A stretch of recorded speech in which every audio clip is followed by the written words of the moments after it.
Il existe des moteurs qui racontent une époque. Des moteurs qui ne se contentent pas de faire tourner des voitures, mais qui incarnent une vision, une ambition, presque une utopie. Le moteur PRV en fait partie. PRV pour Peugeot, Renault, Volvo, trois géants, trois cultures, trois philosophies, unies autour d'un même rêve. Créer le V6 parfait, un moteur français capable de rivaliser avec les Allemands. Mais derrière cette alliance historique se cache une histoire faite de compromis, de fierté, de génie et de désillusion. L'histoire d'un moteur né pour unir l'Europe automobile et qui finira par la diviser. Tout commence dans les années 1970. L'Europe industrielle change. Les chocs pétroliers bouleversent les priorités, les constructeurs se cherchent et le monde découvre que la dépendance au pétrole n'est plus sans conséquences. Pourtant, dans les bureaux d'études de Peugeot et de Renault, une idée folle germe. Il faut un moteur haut de gamme, puissant, moderne, capable de propulser les futures berlines de prestige françaises. Jusque-là, les deux marques utilisaient des moteurs 4 cylindres robustes, mais limités. Pour concurrencer Mercedes ou BMW, il fallait plus. Un V6. Mais un V6 à la française. À cette époque, Renault et Peugeot ne sont pas des alliés naturels. Leur rivalité remonte à des décennies. Mais la logique industrielle les pousse à coopérer. Les coûts de développement explosent, les marchés s'ouvrent et la France rêve d'un champion automobile européen. L'idée d'un moteur commun naît en 1966, mais c'est en 1971 que le projet devient concret. Les deux constructeurs signent un accord et fondent une société commune, la Française de mécanique, basée à Douvrin, dans le nord de la France. Cette usine sera le cœur battant du futur moteur, baptisé PRV pour Peugeot, Renault, Volvo. Car entre-temps, un troisième partenaire s'est invité dans le projet. Le constructeur suédois Volvo en quête lui aussi d'un moteur V6 pour ses grandes berlines. Au départ, le projet est ambitieux. Le moteur devait être un V8. Oui, un vrai 8 cylindres français. Mais la crise pétrolière de 1973 change tout. Le monde entier se met à parler d'économie de carburant et les ingénieurs français comprennent qu'un V8 serait suicidaire à produire.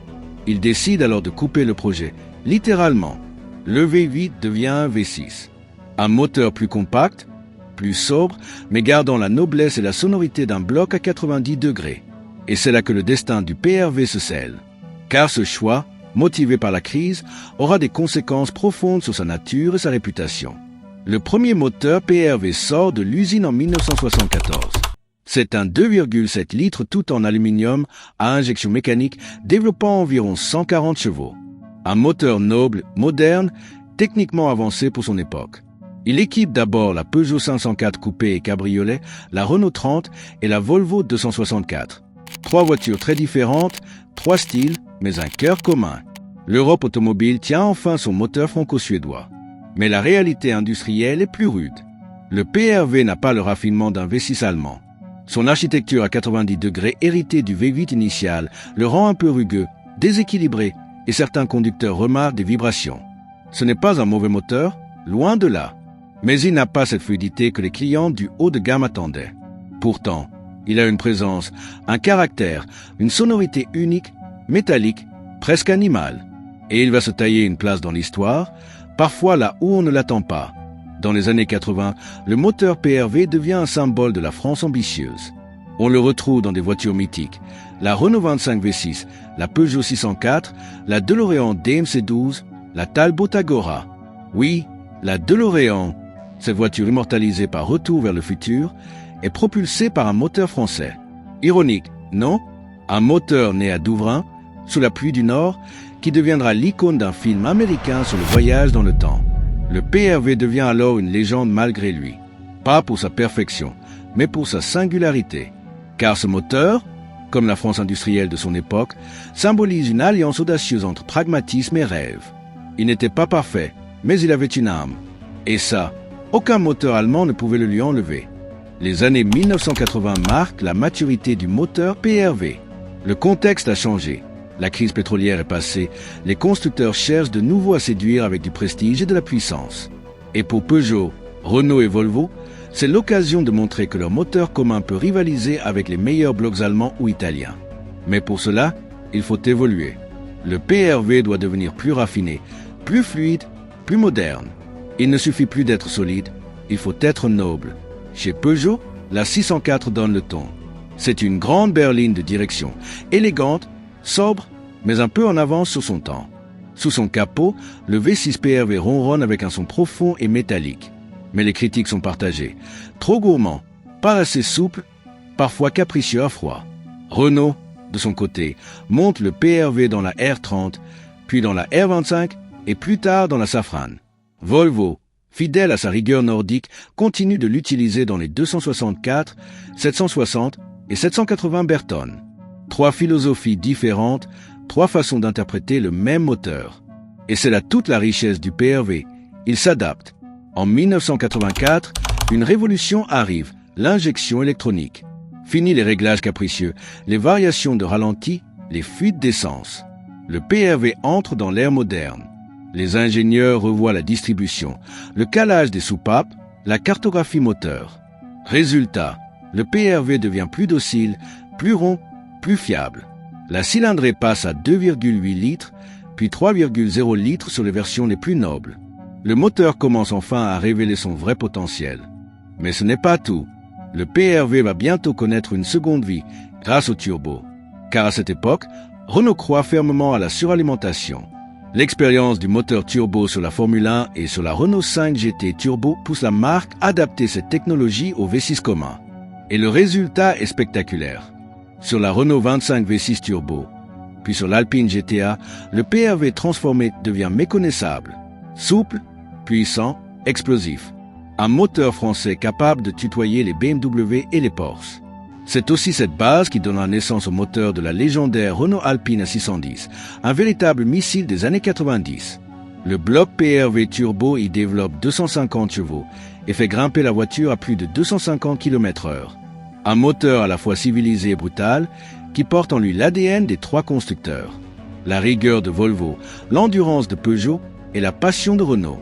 Mais cette montée en puissance n'a pas été simple. Car derrière les murs de la Française de mécanique, les tensions grandissent.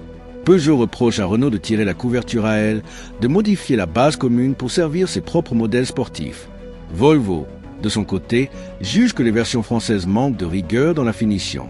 Et chacun commence à rêver d'indépendance.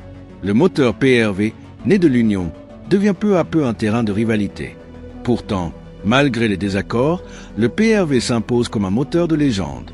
On le retrouve dans des voitures aussi variées que la Citroën XM, la Peugeot 605 ou encore la Venturi Atlantique, une sportive française confidentielle mais redoutable. Et bien sûr, la mythique DeLorean DMC-12, immortalisée par Hollywood.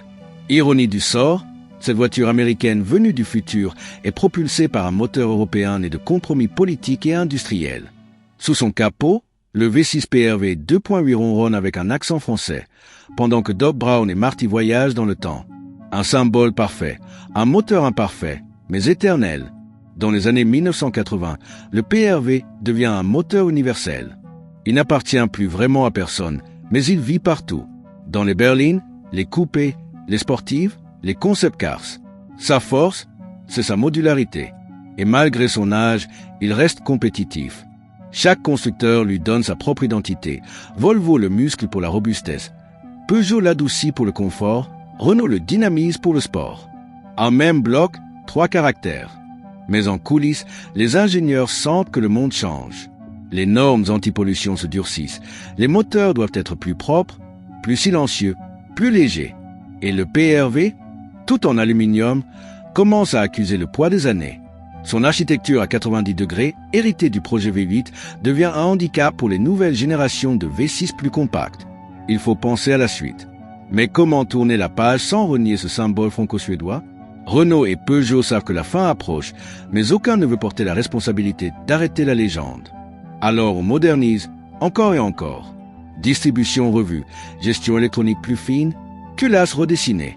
Le PRV devient plus doux, plus fiable, plus efficient. Et ces dernières versions, notamment celles de la Renault Safran Biturbo ou de la Venturi 300, atteignent des niveaux de performance impressionnants. Plus de 260 chevaux, une sonorité magnifique et une solidité remarquable. Un dernier barreau d'honneur pour un moteur qui n'a jamais cessé d'évoluer. À la fin des années 90, après plus de 20 ans de carrière, le moteur PRV tire sa révérence. La Française de mécanique met fin à sa production en 1998. Mais sa descendance est déjà prête, le nouveau V6 OS 9 de PSA Renault, plus moderne, plus équilibré, dérivé de son architecture mais entièrement repensé. Le PRV s'éteint, mais son esprit continue de vivre dans les moteurs qui suivront. Il laisse derrière lui plus d'1 million d'exemplaires produits et un héritage technique unique dans l'histoire automobile européenne. Au moment où le moteur PRV tire doucement sa révérence, il laisse derrière lui bien plus qu'une fiche technique. Il laisse une empreinte, une signature sonore, une émotion mécanique. Parce qu'un moteur, c'est aussi une musique, un souffle, une vibration qui marque la mémoire. Et dans ce domaine, le PRV n'a jamais laissé personne indifférent. Son timbre si particulier, légèrement rauque, avec ce grondement profond des V6 à 90 degrés, est reconnaissable entre mille. C'est une sonorité brute, sincère, presque humaine. Celle d'une époque où les moteurs vivaient, respiraient, vibraient au rythme du conducteur. Dans les garages, encore aujourd'hui, certains mécaniciens parlent du PRV avec respect. Pas comme d'un moteur parfait, non, mais comme d'un moteur qui a de la personnalité, du caractère, de l'histoire. Un moteur né de compromis, mais qui a survécu grâce à la passion de ceux qui l'ont conçu, entretenu et conduit. Car le PRV n'a jamais été un moteur de laboratoire. C'était un moteur de route, de voyage, de vie réelle. Celui qu'on retrouvait aussi bien dans la voiture du PDG que dans celle d'un conducteur ordinaire rêvant de prestige. Ce qui rend le PRV unique, c'est aussi sa dimension européenne. Il symbolise une époque où 3 nations croyaient encore à la coopération industrielle. La France, avec son ambition technologique. La Suède, avec sa rigueur et sa fiabilité. Et, au milieu, une même vision, celle d'une Europe capable de rivaliser avec les géants allemands et japonais. Cette alliance, entre Peugeot, Renault et Volvo, fut à la fois un pari audacieux et une leçon de réalisme. 3 cultures, 3 ingénieries, 3 égos réunis autour d'un même bloc d'aluminium. Une aventure humaine avant d'être industrielle. Et cette aventure, elle n'a pas seulement produit un moteur. Elle a donné naissance à une école de pensée, à une génération d'ingénieurs marqués à vie. À Douvrin, des centaines de techniciens ont appris à ajuster, calibrer, équilibrer les composants du PRV avec une précision artisanale. Ils étaient fiers de fabriquer un moteur européen, un moteur noble, à une époque où la France osait encore défier les plus grands. Pour eux, le PRV n'était pas une machine, c'était une création. Un symbole de savoir-faire, un morceau de fierté nationale. Le moteur PRV, c'est aussi une histoire de cinéma. Grâce à la DeLorean, il est devenu mondialement connu. Quand la voiture grise traverse les époques dans Retour vers le futur, c'est en réalité un moteur français qui propulse ce mythe américain. Un moteur né sous la pluie du nord de la France qui s'est retrouvé à rugir dans les studios d'Hollywood. Ironie sublime. L'une des voitures les plus célèbres du monde doit son cœur à Peugeot, Renault et Volvo. Et cette DeLorean n'était qu'un début, car le PRV a aussi motorisé des Venturi, des Alpine, des voitures de course et même des prototypes d'endurance. Il a prouvé que le rêve français n'était pas qu'un slogan, c'était une réalité mécanique. Mais ce moteur a aussi eu ses blessures, ses critiques, ses incompréhensions. Beaucoup le jugeaient trop français, trop complexe, pas assez standardisé. On lui reprochait ses vibrations, ses irrégularités, sa gourmandise. Mais ce que ses détracteurs oubliaient, c'est que le PRV n'a jamais été conçu pour plaire à tout le monde. Il était fait pour exister, pour symboliser une époque de coopération et d'audace.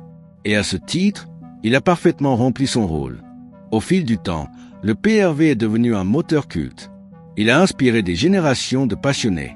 Des collectionneurs restaurent encore aujourd'hui des Peugeot 604, des Renault 25 V6 ou des Volvo 760 avec un soin presque religieux. Pour eux, le PRV n'est pas seulement un moteur, c'est un témoin du passé, un morceau de patrimoine. Ils le nettoient, le remontent, l'écoutent tourner comme on écouterait un vieux disque vinyle. Parce qu'il a ce son, cette vibration, ce rythme que les moteurs modernes ont perdu. Et il faut bien le dire, dans un monde où tout est calibré, normé, silencieux, le PRV rappelle ce qu'était la vraie mécanique. Des pistons qui respirent, un métal qui vibre, une puissance qu'on sent jusque dans le volant. Un moteur vivant, imparfait, mais sincère. C'est ce qui le rend si attachant. Parce que derrière chaque PRV, il y a une histoire humaine. Celle d'un ingénieur qui a rêvé, celle d'un ouvrier qui a ajusté, celle d'un conducteur qui a roulé des années sans jamais douter. Le PRV n'était pas seulement un moteur technique, c'était une déclaration d'indépendance. À une époque où les constructeurs français vivaient dans l'ombre des Allemands, il montrait qu'on pouvait créer un moteur noble, moderne, ambitieux, sans complexe. Et malgré ses défauts, il a prouvé sa robustesse. Certains de ces moteurs tournent encore aujourd'hui, plus de 40 ans après leur production. Ils démarrent parfois après des années de sommeil, comme si rien n'avait changé. Une simple clé tournée, un grondement, et le passé reprend vie. Dans un garage de province, un collectionneur démarre sa 604 V6. Le moteur tousse, puis s'éclaircit, et le son emplit la pièce. Ce bruit rauque, vibrant, plein de caractère. C'est la voix du PRV. Et dans cette vibration, on entend un peu de tout. La France, la Suède, l'époque, la passion. Un moteur qui a uni des peuples, des marques, des idées. Un moteur qui, au fond, représente bien plus qu'une machine. Un rêve collectif. Parce que c'est ça, le PRV. Un moteur né dans le doute, forgé dans la crise, mais devenu une légende par la persévérance. Un moteur qui a prouvé qu'à trois, on pouvait faire plus grand que seul. Et même si le monde automobile a évolué, même si les moteurs sont devenus plus petits, plus froids, plus électriques, rien ne remplacera jamais cette époque où trois constructeurs se sont unis pour créer quelque chose de vrai, de tangible, de mécanique. Le temps a passé. Les usines ont changé, les ingénieurs aussi. Mais dans certains coins d'atelier, sous la poussière des années, un vieux moteur PRV repose encore. On distingue sur son bloc les lettres gravées « PRV française de mécanique ». Elle rappelle une époque où la mécanique était une aventure humaine, où les constructeurs rêvaient ensemble et où l'Europe industrielle parlait d'un même cœur. Aujourd'hui, le PRV est bien plus qu'un moteur oublié. C'est une trace vivante d'un idéal. L'idéal d'une industrie européenne capable d'unir ses forces pour créer quelque chose de durable. Et paradoxalement, ce moteur né du compromis est devenu le symbole de la passion.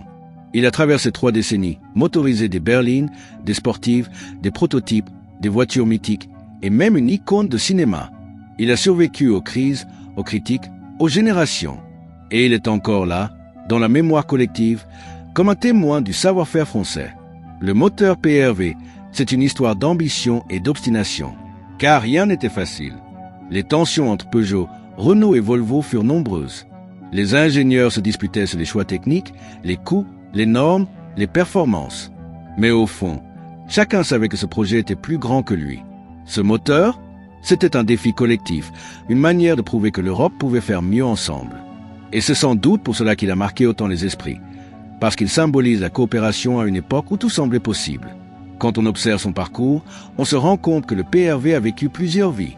Il a commencé comme un moteur noble destiné aux élites, puis il a trouvé sa place dans les voitures de tous les jours. Il a connu la rigueur suédoise, la créativité française, la précision allemande dans certains de ses dérivés. Il a été le moteur des directeurs, des rêveurs, des ingénieurs, des cinéastes. Peu de mécaniques peuvent se vanter d'un tel parcours. Ce moteur a aussi laissé une descendance. Car même après son arrêt, son esprit a continué à vivre.